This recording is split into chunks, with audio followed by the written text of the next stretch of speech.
Thinking about buying a franchise? Then the How to Buy a Franchise show is just for you. Here's your host, Dr. John Hayes. Today I'm going to speak with Tony Foley, who handles, and he's handled for many, many years, the international franchise development for United Franchise Group with 8 different brands. So let's find out what's happening in the international market, both for people who want to buy the master license or area development rights for an American-based business and take it into Turkey, for example, or take it into the Middle East or parts of Europe or South America. And let's also find out if you are a franchisor and you want to come to the United States, what kind of opportunities exist today. Tony, welcome to howtobuyafranchise.com and to my podcast. I appreciate you taking some time to spend with me today. I know you're a busy guy, lots of people to meet, lots of people to sell franchises to. Well, thank you, John. It's always good to catch up with you as we meet around the world, so pleasure to be here. Yes, great. So, Tony, what's the number one challenge that you face as an international developer?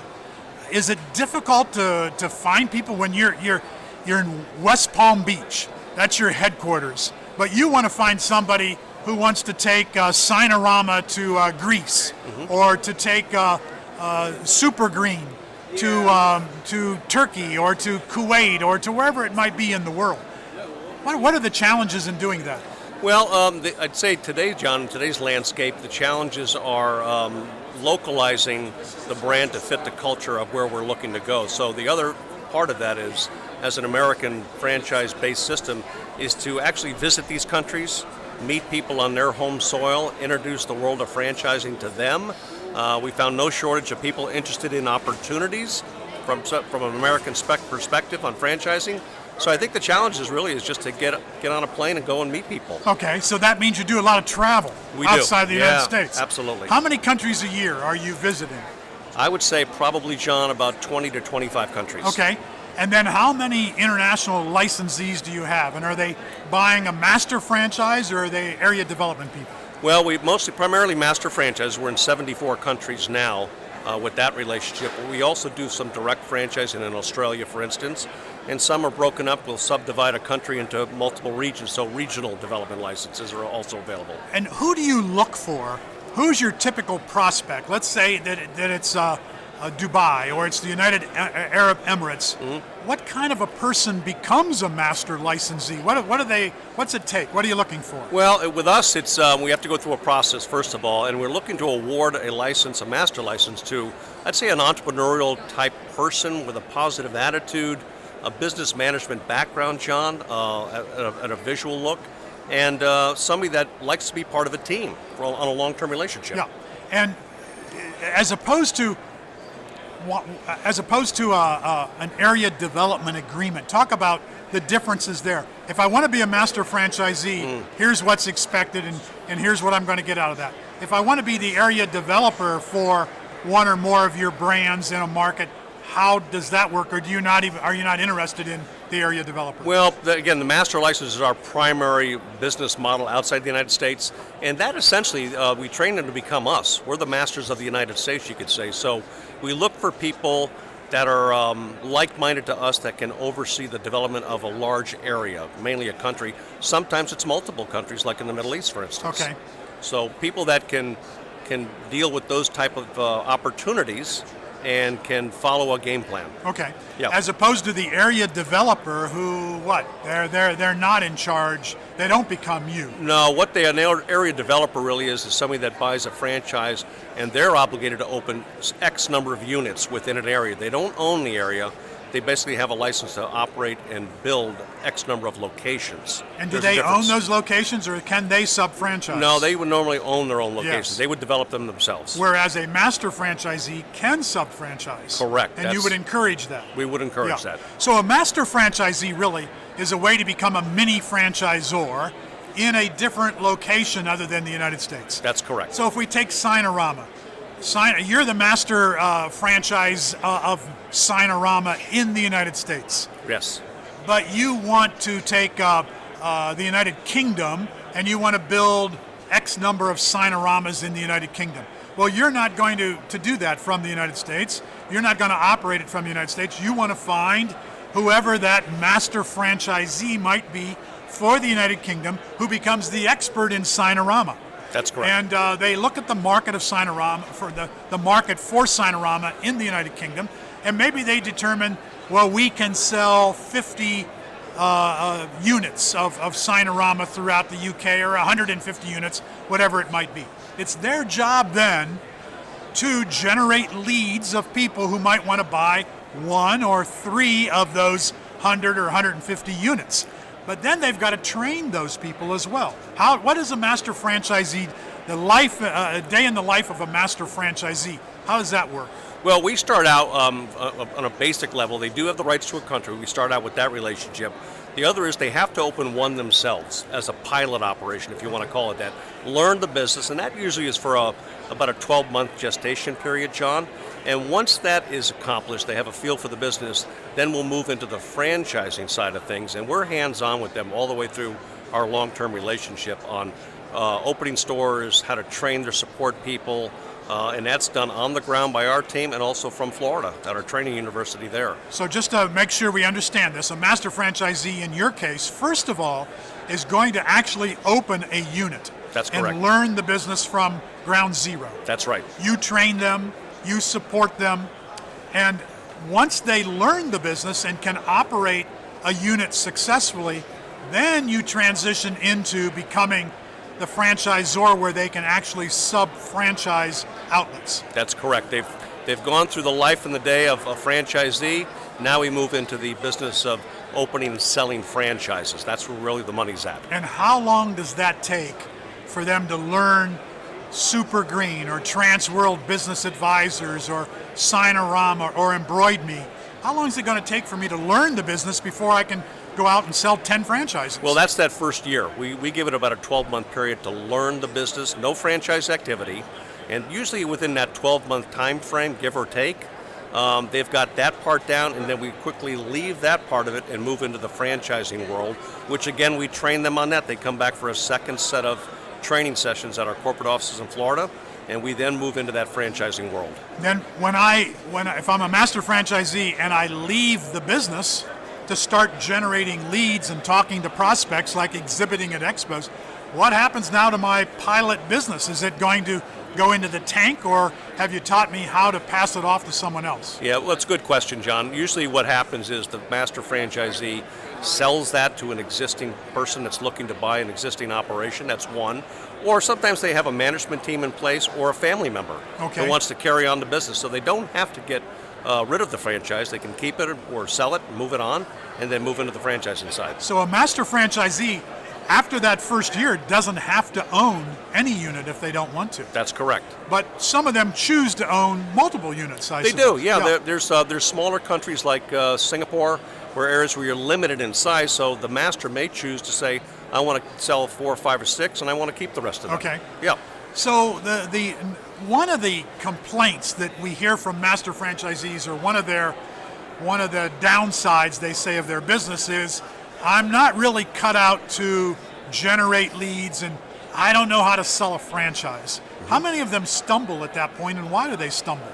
Well, I think it's really behooves us, it's on our side, to pick the right mentality to go into business to begin with.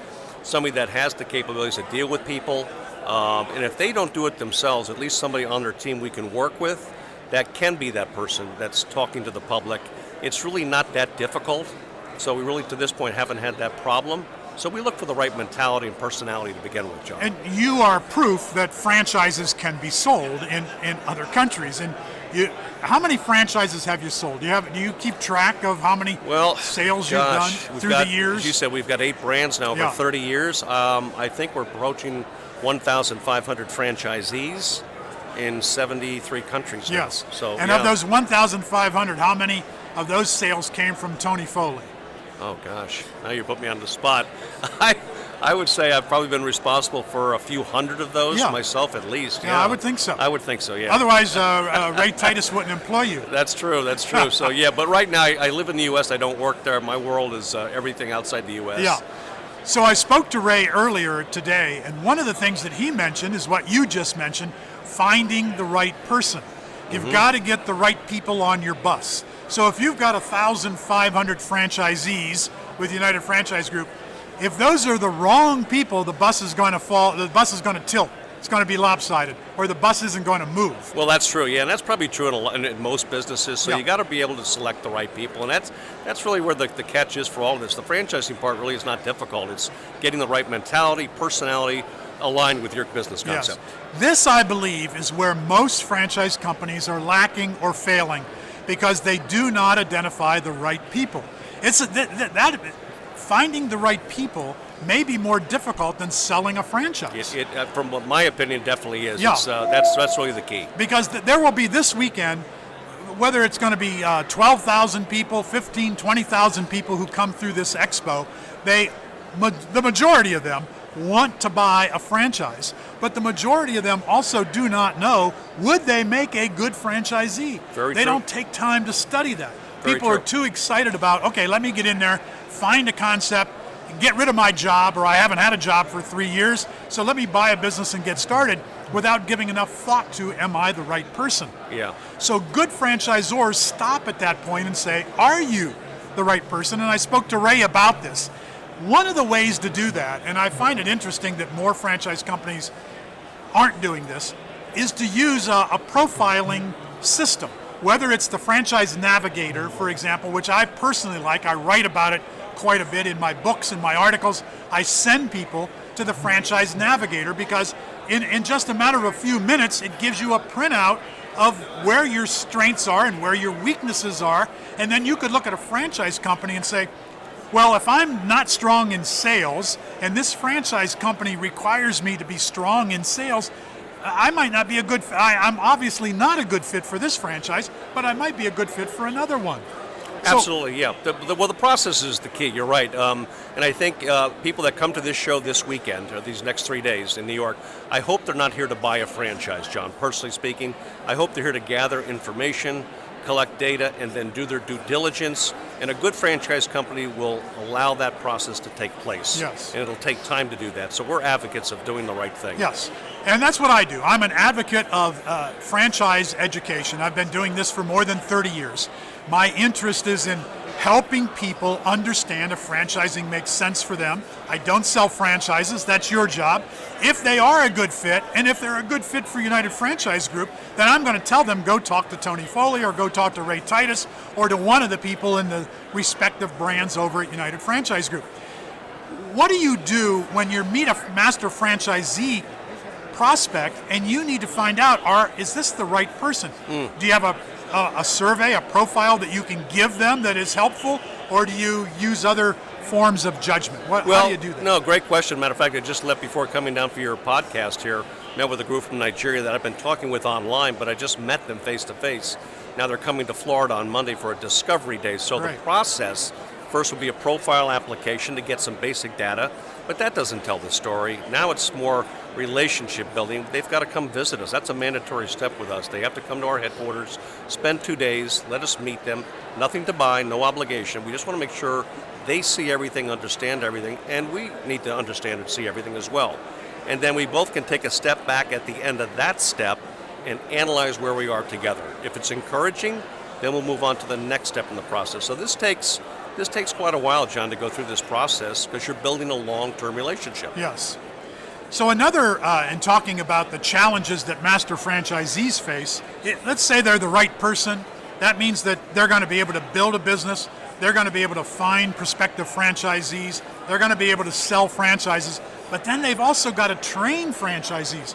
They don't send them back to West Palm Beach to train the franchisees for Greece, for example, or for Nigeria. Well, you know what? If you see our facilities, which I believe you have at some point Yes. in your career, it's quite a facility for the train. So we encourage them to do that if they speak English, of course. But in the event they don't, like Greece or in some cases France, some other countries, we'll train them on the ground in their flagship or pilot location. Okay. So we'll train the trainer, if you will, over there. So we've had both scenarios over the years. So you train a trainer who might be the master franchisee, but is probably an employee of the master franchisee. Yeah, generally it's the employee of the master franchisee. Somebody who's good at training. Correct. So setting up that infrastructure there, we've been faced with that, and that's worked very successfully as well.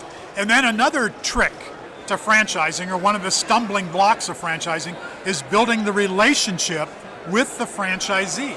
And some master franchisees have difficulty doing that. Some franchisors in the United States have difficulty doing that. So how do you train them on that angle? What do you teach them to do?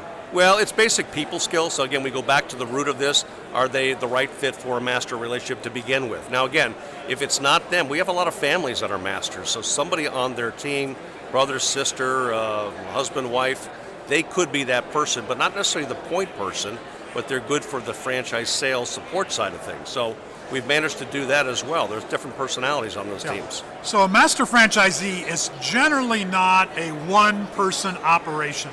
Correct. They're going to be, so if you're a prospective master franchisee, you've got to be thinking in terms of your team.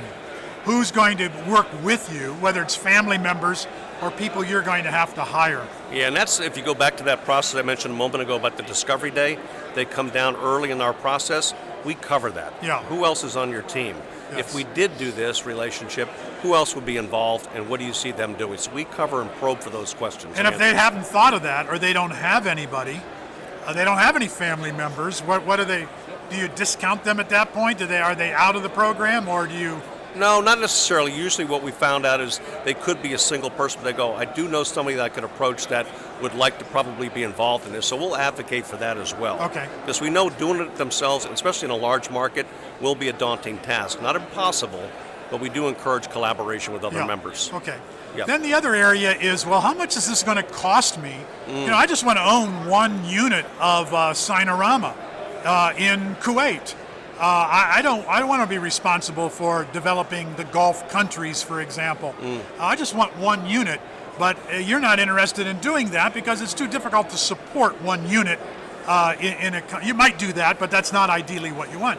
But I don't want to be the master franchisee because I don't have the money. It's going to be more money to be a master franchisee. Typically, what are you looking for? What does someone have to have in order financially to qualify as a master franchisee? Well, that's a very good question. Our fees are based on a number of metrics, John. So sitting there, I couldn't tell you exactly what unless I knew the area. But nonetheless, we might want to make sure one of the key pieces to this whole process, whether it's a master or quite frankly just a single unit here in the U.S., are they financially capable to go forth in this business? So it behooves the franchisor, in my opinion, our company in this case, to really make sure they have the resources to do this and not put them in harm's way. That's the worst thing we could do. Right. So make sure their cash flow is there. They've got the resources to build this over the long term. Yeah. And it's difficult to talk about specifics of money unless you know all of the checkpoints that you're looking at. But, let's say, let me take Kuwait because I obviously know that country well. There are 3 million people there, but only a third of them are Kuwaitis. Let's say that you're looking at a market of 1 million or 3 million people. What kind of fees am I going to have to pay to get the rights to the country and then to build a unit and then to have the capital that I need to launch my franchisor side of the business? Okay, well, you mentioned 3 million, 3.5 million. That would be New Zealand, approximate size, where we have very good representatives there in a master license format. So the first part of that equation, to give you a specific, is they have to open a franchise. Remember the pilot store? Yes. So we based it on the same fees we would charge here in the United States. Now with 8 brands, all our fees are different per brand, but let's say that is approximately $150,000, $160,000 to launch one. Okay. That's the first step. That's what they would have to do to open the one. Now there's a master fee, and we based it on a lot of metrics in the country, economic situation, currency evaluations, etc. But let's say on the low side, John, master fees would be anywhere from $150,000 and up, depending on the geography, and the development schedule that is available in that country. For instance, New Zealand, we have Sinorama there. He's got 23 locations now. He's sold out. So it's not China, where you could put in literally hundreds and hundreds of franchises. So it's a limited fee structure there, but we base that on those metrics again on the size of the country. So the master franchise fee, or the fee that you pay for the rights to a territory, yes, whether it's New Zealand or it's Greece or it's Kuwait, you base that fee, and it could be the lowest fee probably is $150,000. Yeah, I'd say base about 150. And it goes up from there depending on population primarily, population, and how many units you can open in the country. Correct. So a master franchisee has to be aware, I'm going to need, let's say, $150,000 to open one unit, and I'm going to need another $150,000 for the licensing rights to the business. So there's $300,000 there. I haven't started yet with employees and infrastructure and location, whether I need equipment or automobiles or whatever it might be.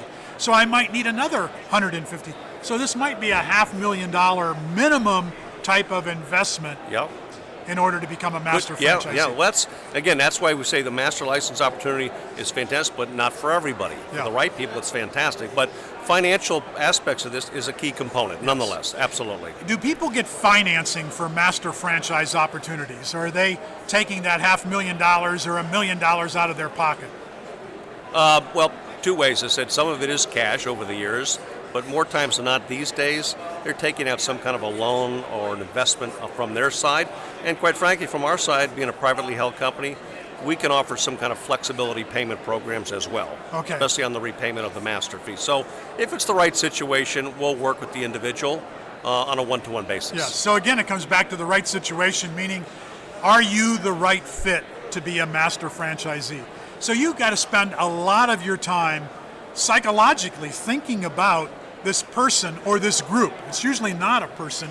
It might be a group of people what are their dynamics? How well do they work together? How well are they qualified for this opportunity? And the dynamics then of how they're going to be a fit with United Franchise Group, whether or not you want them as a Well, you used the term earlier, seats on the bus or people on the bus, and you're precisely right. It's a little bit more challenging when they have multiple people on their team. Exactly who are these individuals? What role will they play in the business? So we can put the right people in the right seats on that bus. You said it a moment ago. So spending that time in the, I'd say in the courtship stage, learning stage, research stage could take months, months and months before we ever advance it. Sure. If we ever do it all. Out of 10 master franchise prospects, or maybe 100 franchise prospects would be a better way to approach this. Go with whichever number you want. I want to know, how many of them are you going to reject? That you're going to say, this just wasn't, you had the money, but this just wasn't a fit. Gosh, I don't do much in the U.S. anymore. I would say from the master side, I would probably say we're probably maybe 1 out of 10, 2 out of 10, John, if I had to use any kind of metrics. Who will be a good fit? Who would be a good fit, So you're saying no to 80% at least? I would say so on the master side for sure. And again, it's not that they're bad people at all. It just doesn't fit what we're looking for in our relationship. They may need to find another franchisor if franchising is right for them. Exactly, exactly right. So with all, you're in more than 70 countries already. At what point do you say, well, there aren't any countries left? There are a lot more countries out there, but not necessarily good countries for franchising. At what point do you say, well, we're not going to go, or you want to go into 150 countries? Well, you know what? With our CEO Ray Titus, you mentioned a moment ago, he's a real pioneer. So we're very proactive globally. I haven't run into that situation yet, John. And the other is we keep adding brands to our portfolio. So it brings me back to the same countries over and over again to introduce a new brand. Right. So I haven't run into that just yet. Do you have master franchisees who own multiple brands? They started with Sinorama and then they said, look, we need to add Embroid Me, or we want Transworld. We do. I mentioned New Zealand a moment ago. A gentleman there has started out with Sinorama 18 years ago, and now he's got Embroid Me going as well. So he's got 2 brands. And up in Canada, we have multiple brand owners up there. So we don't necessarily encourage that. But if it does happen, I guess, to a fit and they're doing well with the first brand, we'll go with that program because we already know them. Yeah. So they've got a track record with us. Yeah, that makes sense. So it's a lot of work, international development, but you've made it your career. I've seen you in many, many countries as I've been a speaker or I've been traveling around attending expos and conferences. You don't seem to tire out from. You look as young today as you did 15 years ago. I don't know if they could see us or not, but Yeah. we've got a little weathering going on. Right, At least right. I do. But it's been 28 years. Personally, myself, traveling the globe and running into yourself in many areas. I still have fun. The reason I'm doing this, I have fun. I love to meet new people in different countries. I just came back from South Africa last week. Yeah. Off to Kenya, Nairobi in 2 weeks. So, it's a big world out there, a lot of challenging, and franchising is, in my opinion, the number one business model in the world. So there's a lot of excitement. In spite of the turmoil that's going on in the world, how has this, if it has at all, impeded your franchise development? You know what, and maybe we're kind of a crazy company, but yes, there's challenges. Yes, there's hurdles. We all read about it and hear about it in the newspapers, on the news. But quite frankly, a lot of it's overblown. I think we listen too much and pull our horns in too much and don't step outside our comfort zone. With us, we feel that you have to do that and not let things stop you. Don't take undue risk, of course, but there's a lot of great markets out there that your brands are waiting for. So don't be shy. And which countries are the most exciting today for franchise development? Maybe places that you haven't franchised before, or places that maybe we wouldn't think that franchising would exist there. There's certainly places in Europe that are emerging and coming back now, but I'm really focused on Africa lately. As I mentioned, Kenya, I'm going to in a moment ago. I just came back from South Africa. We were in Zambia, of course, North Africa. We've got franchises. So the African continent, to me, is really rising rapidly. So I'm spending personally a lot of time over there. India's on fire right now. Yeah. It's really booming. And there's not much there in franchising. No, and the middle class has risen dramatically there. So now we're focusing on India. I'll be doing that in the last quarter of this year, going more and more to India. So India, Africa, and Pan-Asia areas got a lot of opportunities. So, all over. Yeah, that's great. Tony, it was a pleasure to speak with you today here at the International Franchise Expo. I wish you lots of continued success in what you're doing, and I hope you go out and sell a bunch of master franchises this year. Well, thank you, John. It's always a pleasure to catch up with you, and thanks for inviting me. Okay. This is John Hayes at the International Franchise Expo. My guest was Tony Foley from the United Franchise Group. Thank you for joining us on Stitcher Radio, or joining us at iTunes or at howtobuyafranchise.com, where we provide resources to educate you first and foremost about franchising. Don't be too fast to invest your money in a franchise until you know that you are a good fit for franchising. We can help you decide that. Until next time, this is John Hayes. Thank you for listening to How to Buy a Franchise Show. If you want immediate assistance, visit howtobuyafranchise.com to contact Dr. John Hayes for a free consultation.